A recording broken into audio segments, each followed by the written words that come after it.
Hi అండి. ఇప్పుడైతే మనం ఒక ప్లేస్ కి వెళ్తున్నాము. అదేంటో చూపిస్తాను. సో చూద్దాం ఎక్కడికి వెళ్తున్నాము. ఇలా నేను వెళ్తున్న ఈ దారిలో అయితే 2 బుజ్జి బుజ్జి దూడలు అయితే కనిపించాయి. నేను దాన్నయితే క్యాప్చర్ చేసుకొని ముందుకైతే వెళ్తున్నాను. ఇలా వెళ్తున్నప్పుడైతే ఎంత అనిపిస్తుందో అస్సల. నేను డ్రైవింగ్ చేసుకుంటా వెళ్తూ ఉంటే అటు ఇటు అంతా ప్రశాంతంగా ఫుల్ గ్రీనరీగా చాలా హ్యాపీగా అనిపించింది. చూసారు కదా, నేనైతే పొలంకొచ్చాను. ఇది మా బాబాయ్ చేస్తున్న పొలము. ఇక్కడికి వచ్చాను కదా, ఈ రోజు వాళ్ళు మొక్కజొన్న విత్తనాలయితే చేలో నాటుతున్నానని చెప్పారు. అందుకని చూడ్డానికైతే వచ్చాను. యాక్చువల్లీ మనకి రైతు జీవితం చాలా సింపుల్‌గా అనిపిస్తదండి. కాకపోతే వాళ్ళ పొలంలోకి వచ్చి చూస్తేనే వాళ్ళు పడే కష్టమైతే మనకు తెలుస్తది.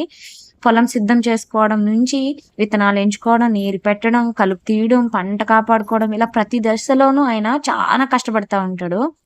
అండ్ నిన్నటి వరకు వర్షాలు పడలేదు, పైన డ్యామ్ నిండలేదు, కాలువ వస్తదో లేదో ఇలా అంతా టెన్షన్‌తోనే ఉండేది. యాక్చువల్లీ వీళ్ళంతా నార్మల్‌గా మిరపైతే పెట్టేవారు.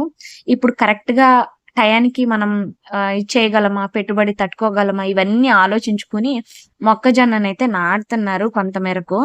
సో, అండ్ ఈవెన్ ఇంకొకటి చెప్పాలంటే రైతు ఎలా ఎప్పుడు టెన్షన్ లైఫేనండి. ఆయన ఏదో ఒకటి ఆలోచిస్తూనే ఉంటాడు. కూర్చుని ఉంటాడు మనతో. ఆలోచిస్తూనే ఉంటారు.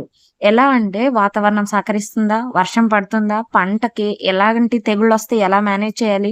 దిగుబడి ఎలా వస్తది? ఒకవేళ దిగుబడి వచ్చాక మనకు లాస్ వస్తుందా? లాభం వస్తుందా? ఇలా అన్నీ ఆలోచించుకొని ఆయనేం పెద్దగా భారీగా లాభాలేమి ఆశించడు. తనకి వచ్చింది దిగుబడి పెట్టుబడికి సరిపోను. కొంతగా ఇంట్లో మేనేజ్ చేసుకుంటే సరిపోతే చాలు అనుకునే టైపు రైతు. నాకు తెలిసి రైతు ఒక్కడే అలా అనుకునేది. నష్టం రాకుండా ఇంట్లోకి మిగిలితే చాలు కొంత అనుకునేవాడు. వ్యవసాయం చేయడం ఏమి ఈజీ కాదండి. రైతనేవాడు ఎండకెండాలి, వానకు తడవాలి. ఇలా పొలాల్లో గట్ల మీద నడిచినప్పుడు ఆ ముళ్ళులవి గుచ్చుకుంటాయి. చాలా ఉంటాయి. కొన్ని విష పురుగులుంటాయి. ఇలా చాలానే ఉంటాయి. నా వరకు ఏంటంటే, అమ్మాయి ఎలా అయితే వంట నేర్చుకుంటదో, అలాగే అబ్బాయి కూడా పొలం పనైతే తెలిసుండాలండి ప్రతి అబ్బాయికి. నాకైతే అనిపిచ్చేది అదే. నేను పొలానికొచ్చాను కదా, వీళ్ళు విత్తనాలు పెడుతున్నారని తెలిసి అప్పటికే వాళ్ళు పని చేస్తున్నారు. నేను ఈ బాక్స్ తెరిపించి నా ముందు విత్తనాలైతే వేపిచ్చాను. ఆ బాక్స్ వచ్చి 2 కేజీల వరకు పడతది అన్నట్టు చెప్పారు. ఎన్ని సార్లు పెడతారు అని అడిగితే 11 సార్లు వరకు వస్తది అన్నట్టు చెప్పారు. సో, మొత్తం వాళ్ళైతే 4 ఎకరాలైతే ఈ మొక్కజొన్న విత్తనాలైతే పెడుతున్నారు. 4 ఎకరాలకి వాళ్ళు ఒక ప్యాకెట్‌లో 4 కేజీలుంటాయన్నారు. అలా 32 కేజీలు తెచ్చారంట. అంటే 8 ప్యాకెట్లయితే తెచ్చానని చెప్పారు.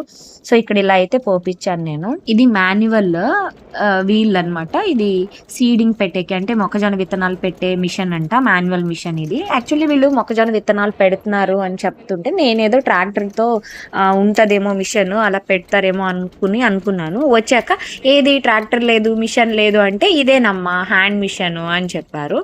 సో, వీళ్ళైతే ఎక్కడో ఇలాంటివి 2 మిషన్స్ అయితే బాడికి అయితే తెచ్చారు. సో, అలా పెడుతున్నారు. నాకు చాలా డౌట్స్ అయితే మొదలైనయి. ఇది కరెక్ట్ వర్క్ చేస్తుందా? ఏంటి అనేది. సో, ఇలా వెళ్తున్నారు. ఇద్దరు మనుషులైతే వర్క్ చేస్తున్నారు. వాళ్ళ అంచనా ప్రకారం ఆల్రెడీ మొదలెట్టారు. ఒక 2:00 లోపల అయిపోతది అన్నట్టు అన్నారు. సరే అని చెప్పి చూసాను నేనంతా. ఇక్కడ నేను విత్తనాలు పడుతున్నాయా లేదా అని డౌట్ వచ్చింది. అందుకే చెక్ చేపిస్తున్నాను. డౌట్ వచ్చింది అసలు పడుతున్నాయి లేదని. పో మధ్యలో వెళ్ళు, సాల్ మధ్యలో అక్కడ పెట్టొద్దు, సాల్ మధ్యలో పో. అలా కాదు, వంచొద్దు, నిలబెట్టు. నువ్వు ఎలా వెళ్తావు అలాగే వెళ్ళు. స్టాప్ టీ లే. ఏర్పడి ఉంటుందా?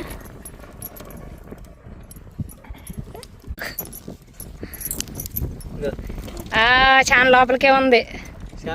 ఇంకొక షార్ట్ అదే ఆ విత్తనాలు ఆ క్లిప్ అమ్మట అది విడుతుందన్నమాట. వాళ్ళ దోస్తున్నప్పుడు ఆ క్లిప్స్ ఓపెన్ అవి అక్కడ ఒక చిన్న రాడ్స్ లాగా ఉన్నవి. అవి ఓపెన్ అవి విత్తనాలు ఒక్కొక్కటిగా దాంట్లోంచి అయితే బయటికి వెళ్తున్నాయి.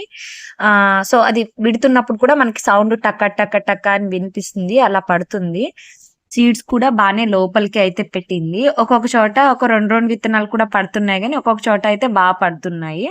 అదేదో ఆటలాగా నాకు కూడా బాగా అనిపించింది. నేను నడుపుతా, నాకు ఒక వీడియో తీయండి అని చెప్పేసి నేను కూడా తీయించుకున్నా. నాకు చేలో ఇలాగా విత్తనాలు పెట్టడం ఫస్ట్ టైము. చాలా హ్యాపీగా అనిపించింది నాకు. రైతు అండి నార్మల్గా పంటలో డబ్బు ఒకటే పెట్టుబడి పెట్టడు, తన శ్రమని, ఆశని, అలాగే నమ్మకాన్ని కూడా పెడతాడు. అంతేకాకుండా పంట చేతికి రావాలంటే రైతు కష్టంతో పాటు దేవుడు దయ, సరైన వాతావరణం, వర్షం సమయానికి ఇవన్నీ అందుబాటులో ఉండాలండి. ఆయన ఎప్పుడు ఒక హోప్తోనే పడతాడు. ఈ రోజు బాగుంటుంది, ఈ రోజు బాగుంటుంది అనే హోప్తోనే బతుకుతూ ఉంటాను. ఇలా పొలంలో పనిచేసే ప్రతి రైతుకి, అలాగే ప్రతి వ్యవసాయ కూలీకి నిజంగా నా హృదయపూర్వక అభినందనలండి. గాలి అయితే చాలా ఎక్కువగానే ఉంది, పైనేమో ఎండ. చూడండి, ఇదన్నిటి మధ్య రైతు ఎంత తట్టుకుని ఎంత వర్క్ చేసుకుంటాడో. ఆయన ఒక హోప్తోనే అయితేనే పని చేసుకుంటాడు. ఏది ఆశ ఉండదు పాపం. ఇంకా ఆశ లేకుండా బతికేది రైతు ఒకటే అని చెప్పవచ్చు.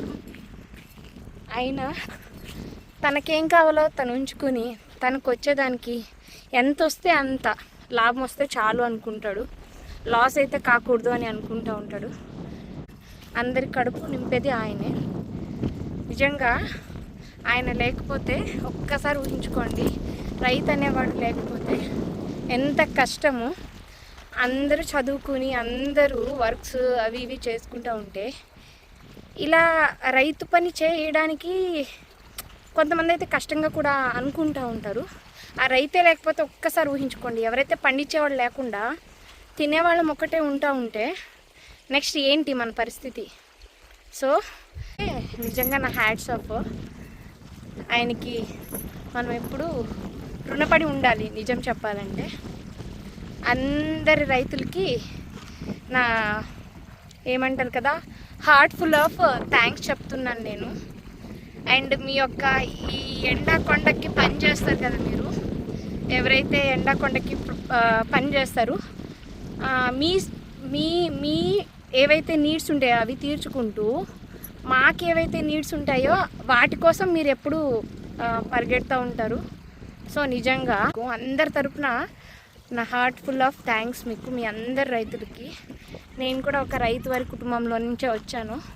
సో ఆ కష్టాలు ఏంటి అనేది నేను చిన్నప్పటి నుంచి చూస్తూనే పెరిగాను. కాకపోతే మాకేంటంటే అవన్నీ తెలియనివ్వలేదు పేరెంట్స్. ఎందుకు మేము కష్టపడుతున్నాం మీరు కష్టపడకూడదు, మేము కష్టపడుతున్నాం మీరు కష్టపడకూడదు అని. బట్ అవన్నీ మనం తెలుసుకుంటేనే ముందు మనం లైఫ్ ఏంటి అనేది మనకు తెలిసేది. సో అందరికీ నిజంగా చాలా చాలా చాలా పెద్ద పెద్ద థ్యాంక్స్. అంతే. ఈ వీడియో నచ్చితే లైక్ చేయండి, షేర్ చేయండి. అలానే రంగుల చిలక టేల్స్ను సబ్స్క్రైబ్ చేసుకోవడం మర్చిపోకండి.